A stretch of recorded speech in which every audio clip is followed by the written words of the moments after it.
Hello, let's talk about capitalism and what's the difference between extreme capitalism and neo-capitalism and why extreme in any way is never good.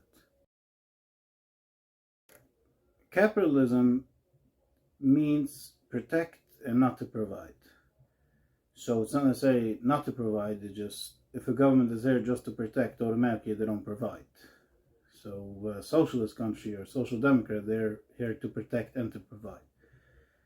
So to protect the people is police, military, civil courts. So when two people have a dispute, they shouldn't go kill each other. They should have a place where they could go and argue out their have everybody give their side, and then the judge decides who wins. That is basically what capitalism is and how the United States was founded. And the United States also founded the country as with two things that are added in the Constitution is also about providing roads and water to help each state, states have more water to give to other states. And that is basically the functionality, because without roads, how are you going to get along? And it's also part of security, because if there's no normal roads, there's a lot of, the police cannot protect the routes that people use. If everybody uses their own route, I mean, today it's almost impossible because we use cars, and cars can very hard to drive in forest. But back in the days when there was horse and wagons, people in Europe, there used to be a lot of places there was no roads. Everybody took their own route to wherever they want to get to, and they could have gotten lost, and there was a lot of robbers on the way, and it was impossible to protect. And then water, because if there's no water, the state cannot function. The beauty of capitalism is that it gives opportunity to everyone to build their own, to build up their lives, and it also gives you freedom, because if the government is not involved in your life, they have no word on you. Now you can ask, what are poor people supposed to do in a capitalist society? I understand you could grow in the future, but what about right now if they don't have money? Because people need to help each other. The rich people are supposed to help the poor people. The middle class is supposed to help the poor. People are supposed to help one another. And if the government doesn't get involved, means they're not involved in giving any programs, and they're not involved in anything. What you do in your business, you could do whatever business you want, and the government stays away. You could have as much money you want. The government is not involved. Now, if people will help each other, there will be no problem. And if the government doesn't get involved, there's no big taxes as well. The taxes are very low. So let's give a little brief history of how the United States functioned in the beginning. The United States was founded as a capitalist country. As time went by, it started switching. One of the things that happened in the mid-1800s, it started with schools. The government started getting involved in schools. They opened up public schools, and everybody had to go to school eventually, which was not a capitalistic thing, because a capitalist society, the government is not involved in schools. You want to send a child to school, send them to school. You don't have money, go get your own funds. It is not a government issue. But apparently people believed it is a government issue at the time, and people still believe, because they claim if kids wouldn't get a basic education, then they wouldn't be able to function in society. It would give difficulty, so it's kind of a functionality more than a luxury. But that's a different discussion. But just the fact that the government started getting involved in schools switched away America from capitalism. And then eventually monopoly law came along. What monopoly law is, let's say there's one corporation owning the whole gas industry, one corporation owning the whole software industry, one corporation owning all the farms. So when you get into such a kind of business, it's like almost impossible to compete with them.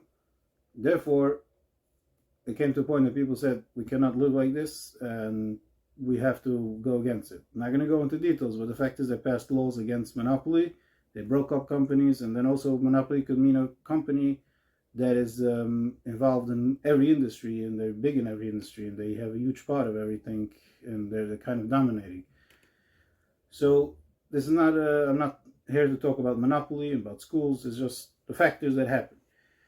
And then the Great Depression happened, and then Roosevelt won the election in 1933, and he started the New Deal, which the New Deal was more that the government is involved in finance, and then that was basically the end of the capitalist era of America.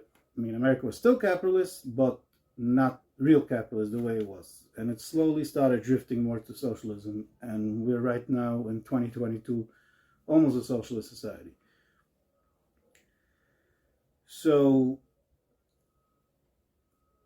the problem was why America had the direction. Okay, schools monopoly law, that is a different discussion, but why did America went from being a capitalist society to get involved in finance after the Great Depression? Because before that, America went too extreme. We had a few big recessions during the 1800s, and then the Great Depression was a depression because it was terrible, it was beyond the recession. Now, the government always refused to get involved. So Hoover was president when the Great Depression happened. He said, the people build the economy, the people destroyed it, and the people rebuild it. In a way, he has a point. But another way, he wasn't right about it. Because if you don't get involved right now, the country could deteriorate itself apart. And ultimately, the bad people will end up winning, and they will make terrible decisions and destroy the whole country and have an effect in the future. And it was controversial about Hoover because Hoover went and opened soup kitchens to give food for people. Why? Because people started killing each other because literally people were starving for hunger. There was no official programs and anything, and people 25 to 30% of people didn't have any income, and people literally went to rob other people's. I mean, talking good people became they were just out there to survive. And they didn't have any other choice but to go rob other people. And the whole country would have deteriorated itself apart if we wouldn't open kitchens. So apparently you could see that Hoover was kind of controversial at that point. Like, if you believe the government should involve in any finance, don't open soup kitchens. Just let everybody kill each other. Like, what is your business? I mean, yeah, the government is there to protect. So put more police in the force. And people will starve from hunger, that's not your problem. So apparently you see that Hoover by himself kind of realized, like, no, you cannot do it. The country is in a crisis. If you're not going to open soup kitchens, there will be no country. And there will be millions of dead people. So what he could have done is, like, let's say bail out the banks. How about giving an incentive for companies, whatever, some sort of program, some sort of loan with interest free for factories to go open and continue their operation, just hire people. Anything like that he could have done. And he would have said, he could have made a new policy in America. I mean, it would have been his policy, and it could have been put into law and even amend the Constitution that when it's a time of crisis, the United States gets involved in finance for that time until we get out of the situation, and then we go back to whatever we were before. And if he would have done it, it could have been possible that the United States wouldn't have had any programs till today's days. I'm talking about like food stamps and Medicaid and all these kind of things. And it would have been like before that people actually helped each other in the most part. Depends where, when, what. But I'm just saying the United States could have been still a capitalist society and would have had this thing, a policy that whenever it's a time of crisis, when Congress and Senate, everybody declares crisis, then the government gets involved in finance, and the government bails out, does whatever they feel like doing at that moment. And then it goes by a few years, things will go back to normal, everything goes back to normal. Now, because of his extremeness, he didn't do it. People were suffering. And he would have been right. Because if he would have succeeded to another term and won the election in 1933, it would have probably gotten back to normal. It would have taken a while, but it would have gotten back to normal. But apparently most people don't like to hear that. And what they do like to hear when someone comes and promises them that they're going to give them. So Roosevelt came and he promised he's going to give and he's going to make the New Deal and he's going to change around. And most people fell for it, and he won the election, and he changed around America, and we're suffering till today's days, because that was the earliest parts. He wasn't officially a socialist, but eventually it became more and more, because every politician sees, oh, I could win an election, all I have to do is promise to people another program, or more of a program. And they go and they promise it, and most people are falling for it, and it becomes, and America is heading into socialism. So that is the definition what means going to the extreme. It always ends up jumping back to the other direction. And that was Hoover's problem. And that problem still exists till today by a lot of people who don't understand balance. Because what I say even about government programs, personally me, I believe there should be some government programs, but very limited. There is a huge problem to it. Because the bigger problem, what I just said, is because When you go and you give people a little bit, they want more. And then politicians come and they run for office promising more and they give more because that's the way they're going to win the elections and that's the way they're going to gain power because that's part of the whole thing. But the bottom line is it's not going to end by the little. So just to give a little bit of substance that people shouldn't completely fall apart, there's nothing wrong about it. But it escalates. But on the other side, if you're not going to do that, there will be chaos and a lot of people will fall down. So it's not necessarily a terrible thing. I'm not saying I'm so pro it, but it's something that you have to understand. What I try to understand, the way I try to live my life is to always have a middle way. So you have to try to push it to capitalism, so because there's the other side that pushes to the complete opposite to socialism, and hopefully it will balance in the middle. And related to our times, first we just had a lockdown and the government got involved heavily in finance. And then a few years ago there was the 08 crash, the real estate crash in 08. And now Bush and Obama, Bush was president at the time, then Obama became president. They both made horrible decisions, and it helped the country shouldn't get into a Great Depression, but it didn't really help the economy. It's a whole different discussion, but the main thing is because they only were busy bailing businesses. And related to our times, when the lockdown happened, Trump went and said, no, I'm going to give money for individuals. And a lot of people went against it. Like, why would you give money to people, especially who don't work? Now, what I say is the way he did it, like giving $600 a week plus the unemployment, and especially if a person said he had a job and he didn't really have a job, saying I was looking for a job, I was also qualified. So basically he gave money for people who didn't work. So I don't agree with the numbers and the time span that he did it, because if he would have done it only, let's say it was March, from March till July, then it would have been great. After July, he would have just shut down the whole program, and not only that, he could have also made another stimulus. The next stimulus, anybody that works gets double the amount of stimulus.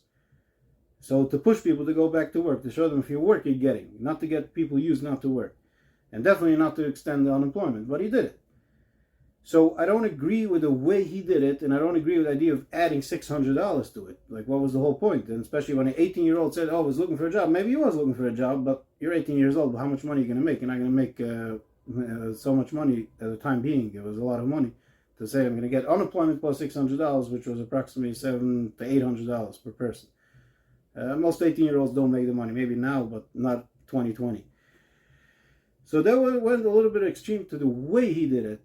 But what he did was an amazing thing for the fact that when economical problems happen, people freak out and they stop spending and they save and they save and they save, and then automatically you don't spend. Companies are laying off workers and the economy collapses, because the economy depends on, there's investors, you need to have investors' confidence, and you need to have consumer confidence.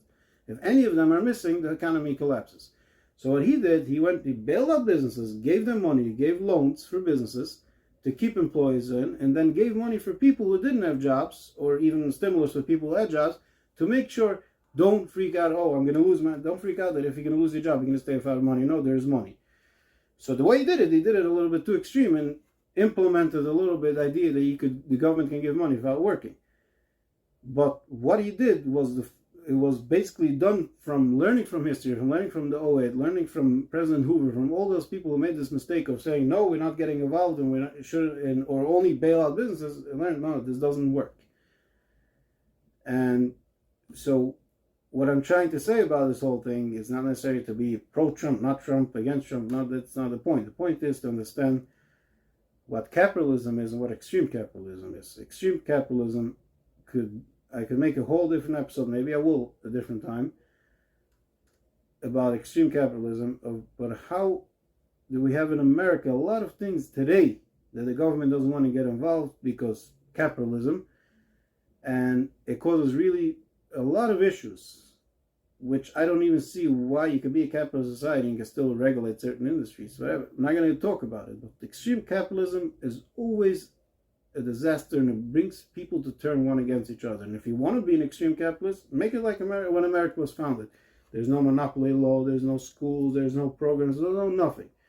But don't be surprised, you're going to see people killing each other every day, because ultimately that's what's happening. Because when you give a rich person the ability of doing whatever he wants, they go out of control.